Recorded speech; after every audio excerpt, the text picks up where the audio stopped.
In Missouri and across all the interwebs, here we are live in the parlance of so many social media influencers. It's your boy Dan English over there. That's Dr. Rachel Owen, our director. Rachel, how are you doing this Friday? Oh, Rachel, we don't have any sound from you right now.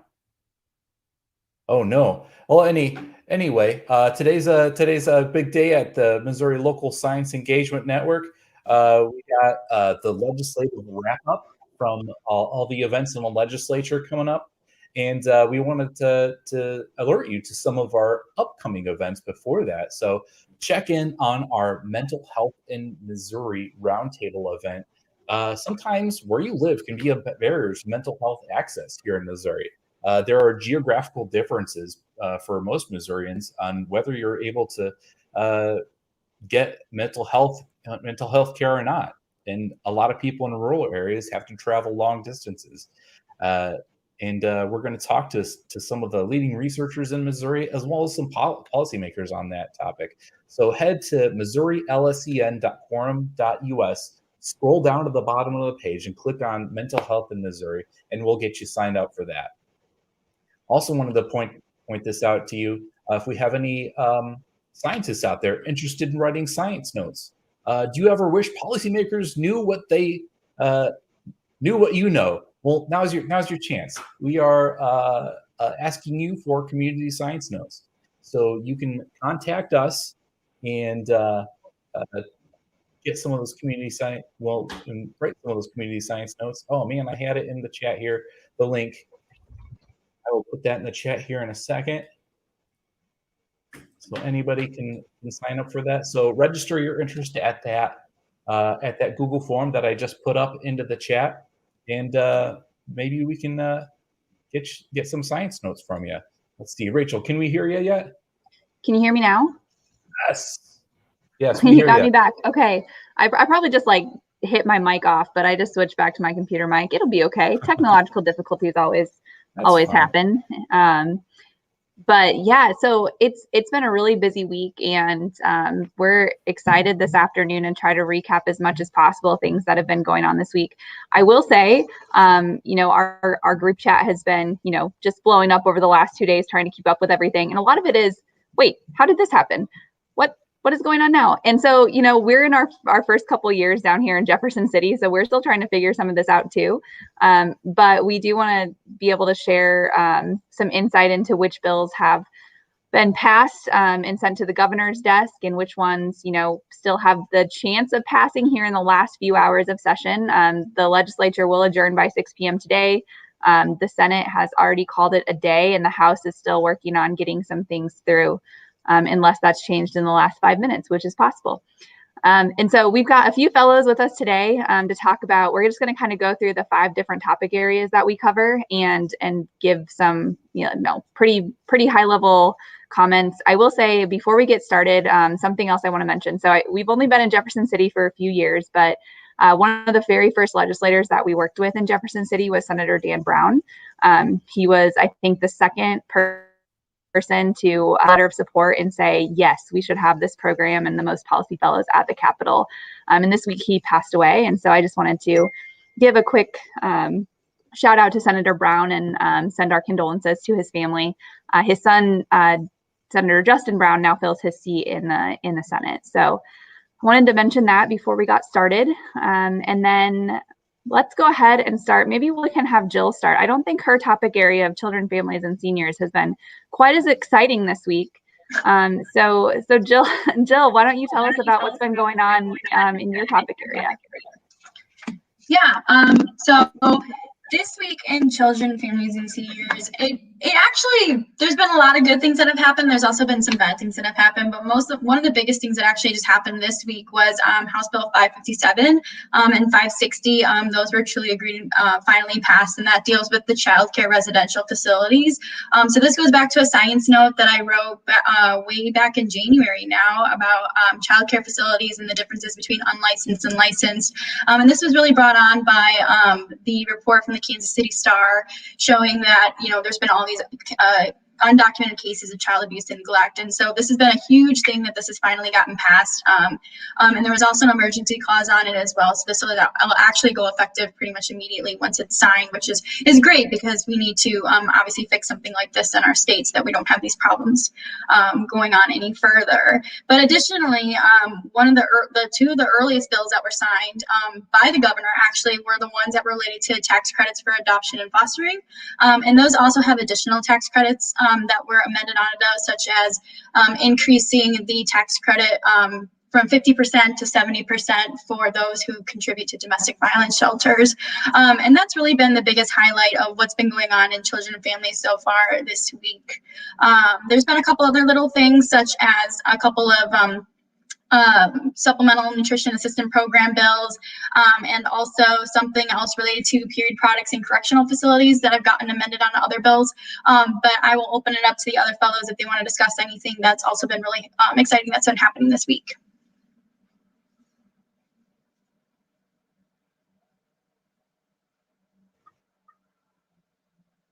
A good overview, and it sounds like in the omnibus bill, there's a lot of echoing. In the House, in one of the health omnibus bills, I think is where that period products and correction facilities was passed.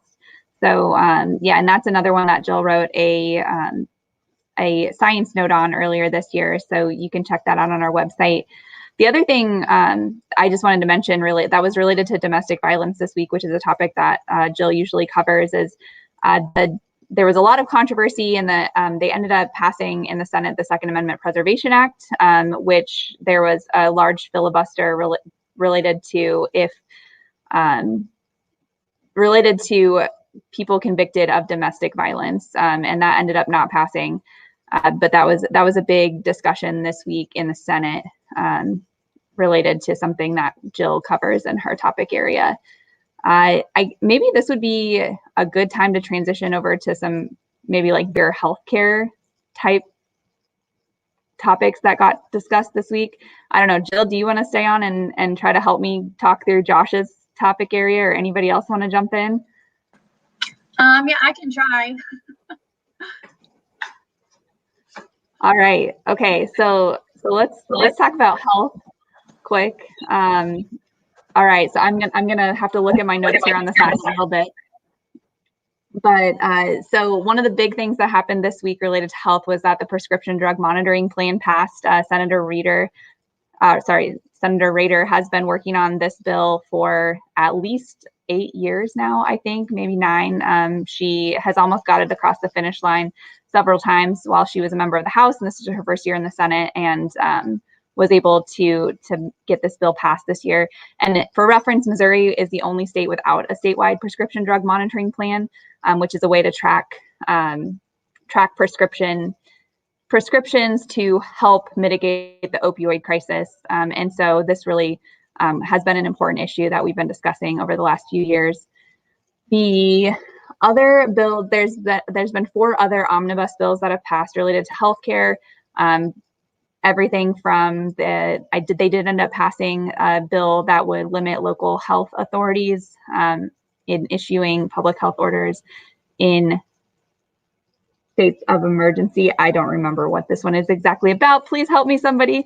And then we also, they passed, Jill, related to your topic, a bill that would establish an Alzheimer's state plan task force. They are, I believe, passed the bill related to so there's one antipsychotic medication. I should have been more prepared for this. And another big one they passed was the mental health parity measures that would require mental health care, it would require insurers to cover mental health care, from my understanding.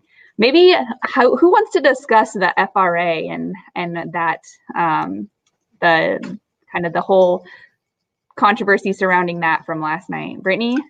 I can talk a little bit about this, but I will kind of preface this with best person to talk to you about this is Josh. I certainly don't understand all of the intricacies of the FRA program, but really the controversy last night and kind of throughout the session has been there are certain members of the Senate, especially, who have been trying to add on what they're calling a pro-life provision to the renewal of this FRA program. And so the House had, for example, passed a clean amendment with just the FRA part, not the pro-life language. And then in the Senate, we had several senators filibustering last night who really thought that having the added element that they want into this provision, which would prevent the use of certain drugs being covered by state-provided healthcare systems. And so this is something that, based on what I'm seeing on social media and kind of journalists talking around, seems like this might be something that we're going to have to go into special session for, just because this federal reimbursement allowance program is something that's pretty essential. And so I expect that there's more to come, and hopefully the next time when we have a special session on this, we have Josh who can kind of walk us through the intricacies. But really, that's kind of the 30,000 foot view of what I've picked up from this week. And I believe Josh said, we were talking about this before the Facebook Live, but there is still a bill that is being considered and could be considered in the House that would allow the FRA to pass during the regular session, but with things going on with everything going on in the House this afternoon, I'm guessing we'll probably see a special session to get that done. But all right, well, thanks for helping with that, Brittany. Maybe would you want to talk about a couple of the education bills that made it to the finish line this year?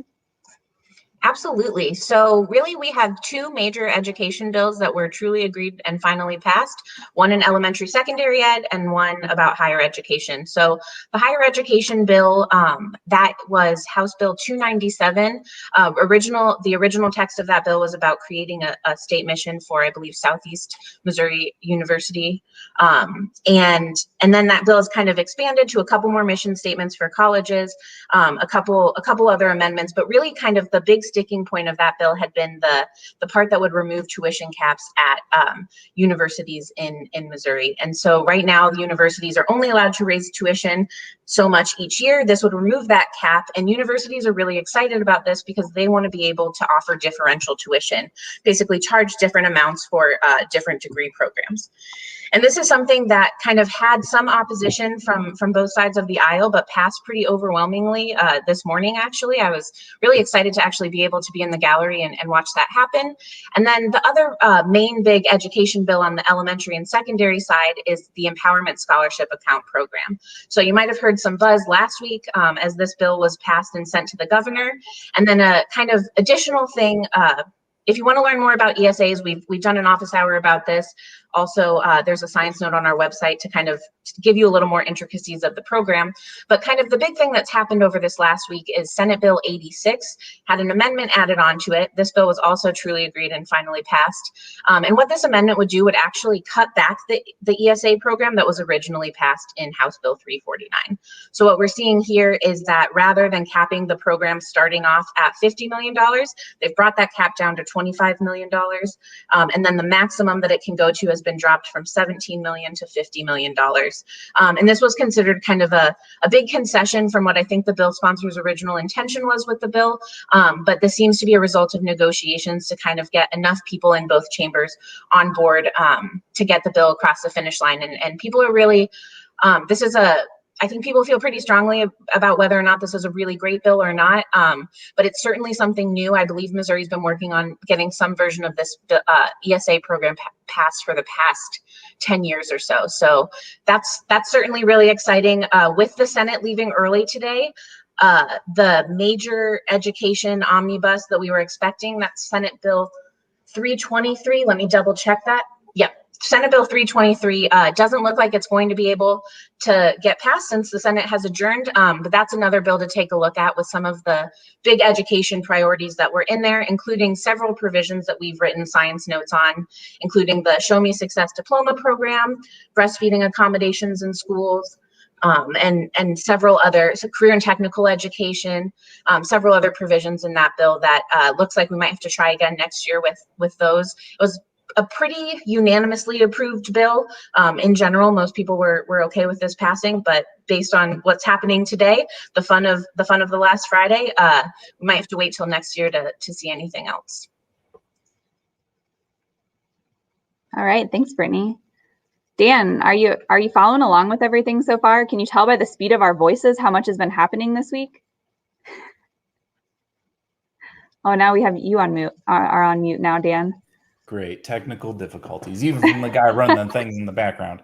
Yeah, so today has been like an especially busy day with the with the Senate adjourning and the House freaking out about it. But apparently this happens every year. We've been doing a lot of these things, and they're always fun every week, and we always get lots of good comments. So I want to remember everyone who is watching to send in your questions, your comments down to the chat below, and we'll get right to them. Yeah, thanks, Dan. Well, so I guess maybe now we can transition over to our agriculture, natural resources, energy, environment topics. And maybe Eleni, you can start with talking about the bills that you've been following. Yeah, absolutely. So hi from me as well. I apologize in advance. This is kind of choppy today. Similarly with what Brittany and Jill said, there were a lot of very interesting and really big areas that we were talking over the last few months. However, only just a few of them actually got to the finish line. One of them was the House Bill 574, the one that we have discussed a couple of times on this live Facebook event. It's the bill that prohibits the inspection of certain grounds or facilities in Missouri to enforce the laws of a state outside Missouri, and it basically provisions who and when can inspect a farming facility. It was widely agreed for biosecurity mainly reasons, but it was fully agreed and finally passed, which means that it's going to be becoming a law if the governor signs it. And then a lot of the other bills that we have discussed here on this platform and also have written a lot of science notes on did not make it to the finish line. There is one bill that we have been talked a lot about, and it was very important in the rural community and in the agricultural policy discussions. It's the one of the two bills on prescribed burn. And that bill is actually discussed right now on the House floor. So we are, we're kind of anticipating. I anticipated to successfully pass. However, it does have a few other bills added to it. And it really depends on the House floor discussion, what's going to be the turn on this bill. I do want to mention that the prescribed burn bill is the one that basically justifies who is going to have the liability if a prescribed burn takes unexpected turns on the field.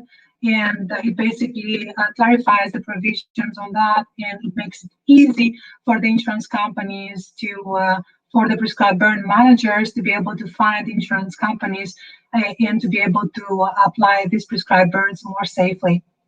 So some of the bills that were added to this bill, to the House bill, because like I said, there's also a companion bill in the Senate, but that one didn't really quite make it successfully. There was also another bill that the House bill was added as an amendment.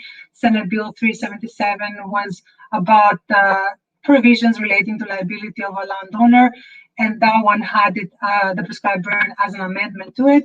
However, the actual bill on the prescribed burn, the House version of it, like I said, seems like it might or may not be successfully today passing the truly agreed and passing to and reaching the governance office. Some of the bills that were added to this bill is Bill 1070, which basically puts away the Liability Protection Act from the private compliance for the people who are actually causing any types of risks. Also the bill on historic cemeteries, the feral swine bill, which you have heard me talk a lot about, and also other landowner liability bills are added to this bill. Now, speaking of the feral swine bill, we did hear a few versions of the original bill, like we talked a couple months ago on this bill. There were a couple of other bills that came after that, the House bill, and we did not see a lot of success in terms of getting hearings. However, the feral swine bill, sponsored by Don Ron, did make it through the House and went to the Senate, and then a few amendments were added, and then a few conferences were recommended, but it stands as its own, and it seems like it's not going to be moving forward. However, it is added to this prescribed burn bill. I know it sounds complicated, but I think everybody is just trying to pass their own piece of legislation. So I think as an amendment, it does have some chance of success if this prescribed bill does actually get the green light from the conversations that we're seeing today on the House floor. And I can give you an update, Eleni. The prescribed burn bill passed in the House while you were discussing it. Mm-hmm. So HB 369 just passed by a vote of 150 to 1. Okay, so thanks for that. Thanks for that update. It seems like some of the pieces of legislation that I was covering this year have been on the House for many years. And actually, this specific bill was sponsored by a new member. That was his first bill that he ever had government sponsored, and the conversations that have been carried out at the House and the Senate were very interesting because it seemed like there was a pretty wide support from different agricultural groups and insurance companies. So it seemed like it would go through the finish line. However, we have seen other bills that were widely supported with a lot of different groups that did not see the same success. So, which is the first one. But if this one passed, it means that the first one legislation that was sponsored by Don Ron is also going to pass with this bill. All right, thanks, Eleni. Well, so the last topic area that we haven't talked about yet is what our fellow Jenny Bratberg covers. She wasn't able to be here today, but she covers energy, environment, public safety, and transportation. And so I did just want to take a couple minutes to highlight some of the bills that have passed in that arena and discuss that and see if anybody else has comments on them. But so I'm going to start with energy and environment. My academic background is more in that field, so I think I know these issues a little bit better. But a couple of the things that passed in a more of an energy omnibus bill this week were that Missouri passed securitization, which is a way for power companies to be able to divest from coal utility plants or coal power plants. And so this has been a big deal. We were at a conference last week, and they were talking about how Kansas passed the securitization bill recently in their legislative session, and now Missouri's passed it as well. So this should allow some options for our utilities in the state to be able to start switching over to more renewable resources or resources that are more cost effective than coal currently is. So that was a big energy bill that passed this week. We also, in that same bill, they passed regulations for renewable natural gas. We have a roundtable coming up on this in June, which we'll be announcing here in the next few weeks on Facebook Live. But renewable natural gas is a biogas that's coming off of landfills and waste areas related to animal livestock. And so it is a way of capturing that gas and then adding it into our energy line, similar to a natural gas. And so essentially this bill just allowed the Public Service Commission to start regulating that as they would with other energy sources. And so that passed along with that bill as well. Some other things that Jenny worked on this session that went through was she worked on a bill on water infrastructure that would allow local water and sewer utilities to change the way that they made their rates. That bill was introduced by Senator White in the Senate and ended up going through and being truly agreed to and finally passed. And then the other one that Jenny didn't work on but has received a lot of media attention lately has been the property assessment. I don't remember what PACE stands for. I just wrote PACE in my notes. I shouldn't have done that. But it's a way for homeowners to be able to receive loans for doing energy efficiency improvements that are supposed to be low interest and able to pay back over time. And typically what they would say is property assessed clean energy. Thank you so much, Brittany. And so that program has two different arms in our state. So most states have a residential arm, and the bill that was passed is going to make updates to the residential arm of PACE. There's also a commercial arm that helps like schools and businesses to do these refinancing options. But what a recent report came out and showed that there were a lot of predatory loans being given out to low-income individuals related to property assessed clean energy. And so this bill that was passed in the session would help to regulate those loans a little bit more and make sure that that homeowners are not being taken advantage of, from my understanding of the bill. Whew. And then the last thing that I wanted to talk about related to Jenny's scope, and I'm sure that some of the fellows on the call would be able to talk about this as well, is the public safety legislation that passed this week. And so this is a bill that had bipartisan support, also had a lot of amendments, but I'll just mention two of the main things that were included. So Senator Williams at the beginning of the legislative session introduced pretty broad sweeping legislation on police reform that included a chokehold ban. I don't think that all of the provisions that he introduced in his original legislation were included in this final bill that passed, but the chokehold ban did pass. And so that will be going into effect in the state of Missouri. And then one of the the reason it was bipartisan and some other things that were included, Senator Luetkemeyer also introduced a bill early on that would change residency requirements for Kansas City police officers, similar to a provision that changed the residency requirements for St. Louis police officers last year in special session.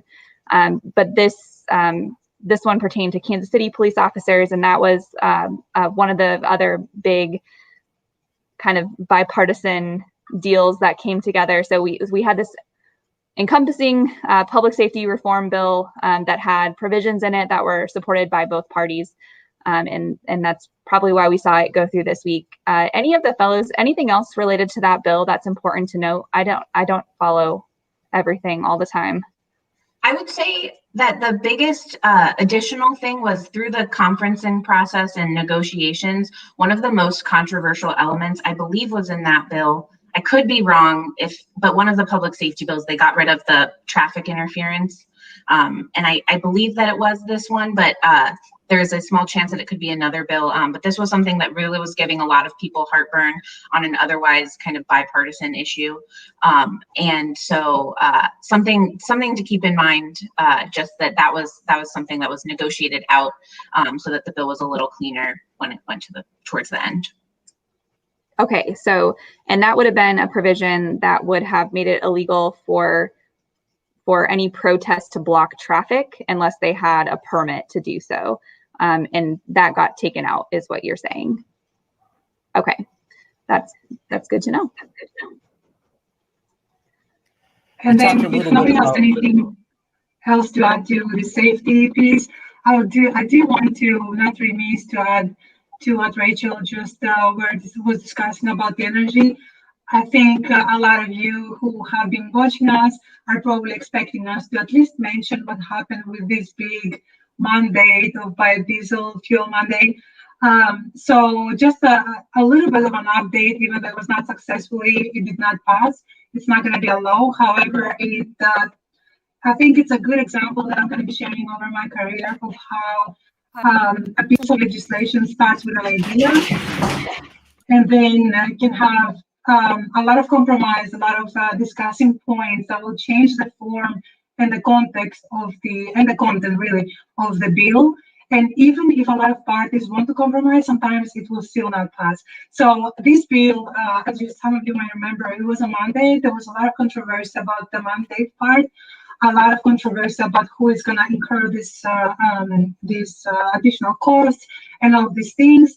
It would establish that every diesel that will be sold in a service will have to be biodiesel. We have to have at least 5% of biodiesel blend in it. So if just to give you a perspective of this compromise, from a mandate, it became a tax credit incentive type of bill, and it got blended with another bill, with Senate Bill 140, which would give a tax credit for fuel retailers who sell a higher ethanol blend of fuel. So it completely changed the picture, the landscape of what the bill would do. However, what the bill sponsor, I think, would intend it to do, it was still in place. So the final form of the bill was a little bit different than the first time that we saw this. It did not look the same. However, it would include both biodiesel and ethanol in it, and it will be from a mandate to tax credit incentive. So definitely something that we're going to be seeing a lot, I think, even in the next year. But I just thought that it would be nice to mention it for those who are interested in the biodiesel and transportation.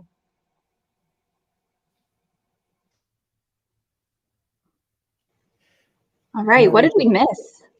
Rachel, you talked a little bit about energy in Missouri, and one of the most interesting bills that's come up for me is Senate Bill 178, which of course has to do with net metering. With the explosion of solar panel, people putting solar panels up on their homes here in Missouri, that's something that the Missouri legislature is trying to tackle a little bit, and we actually have a community science note coming out about net metering. So keep an eye on MissouriLSen.quorum.us, and you can read our community science note from there, and we can help you distribute it to your state and state representative and state senator. So I'm really excited to see what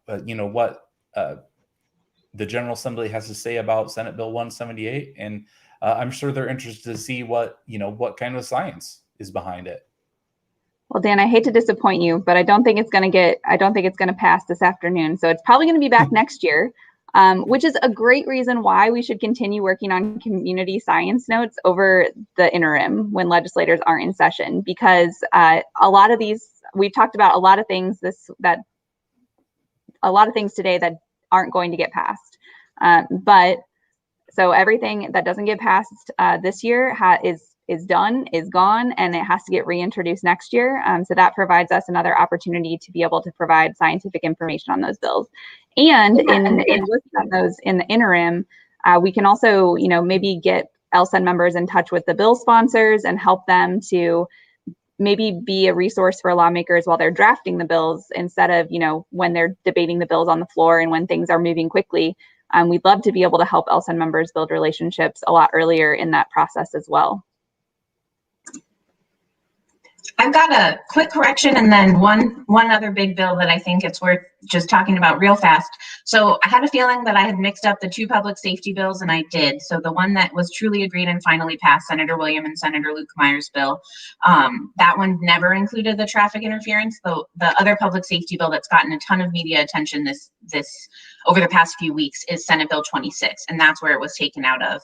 That bill got kind of refigured in conference. So I just wanted to correct myself with everything going on. It's easy to get some of these things mixed up. And then the other one is, I just wanted to double check, have we hit on the gas tax increase yet today? Because that is one of the major Senate priorities that is headed to the governor's desk, and really was a point of debate and consternation for both chambers to kind of get this through. It wasn't really down party lines. There was kind of, everybody had their opinions about whether this was a really great idea to support building jobs and improving infrastructure, or if it was a really bad idea to increase taxes on gas in Missouri. I think we haven't increased the rate since the mid-90s. So this is certainly not in my area of expertise, so I'll defer to Rachel and Eleni, but I thought that was a big bill that we might as well also bring up. Yes, I sort of skipped over transportation and forgot there was this really important bill that that came out of the transportation scope. But yeah, so Senator Schatz is the Senate Senate President, and he has been really pushing this issue. Really wanted to get this through this year, so it was a really big political priority for the Senate. They passed it pretty early on, and then we're waiting. They kind of held up some other issues, from my understanding, in the Senate while they waited for the House to hopefully pass this. When you listened to podcasts and interviews before the House took that vote, it was really unclear if the House was going to pass the gas tax. For reference, this is the first tax increase that the legislative body of the General Assembly has passed since 1993. Typically, they send all tax increases to a ballot initiative and have the voters decide if they should have those tax increases. But in this case, they felt it was really important to get this funding for roads and bridges.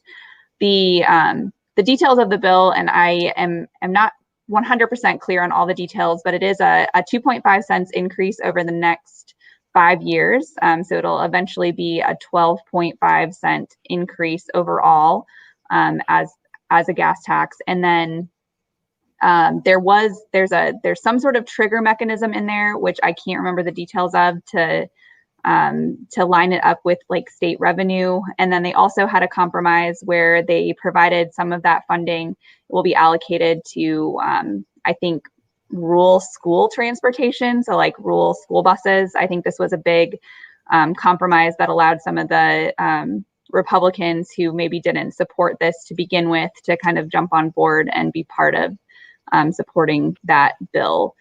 So yeah, we can find more information if you have questions. Absolutely. And the rebate part was also a really big kind of point of debate, because so basically if you don't want to pay the gas tax, you can keep all your receipts and then turn them in to get that tax money rebated to you. And some of the arguments are that maybe some of the bigger companies that are driving semis through Missouri are going to really keep that well organized, while as kind of the average Missourian may have trouble actually accessing those rebates.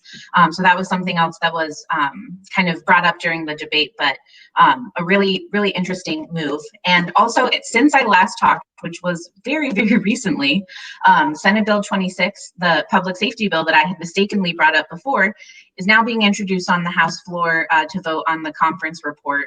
And so that bill, if the House passes it out, I do believe the House can truly agree and finally pass that public safety bill. I can read through the provisions if anyone has questions, but this one was certainly a more controversial public safety bill than the one that Senator Williams and Senator Lukemeyer got already passed.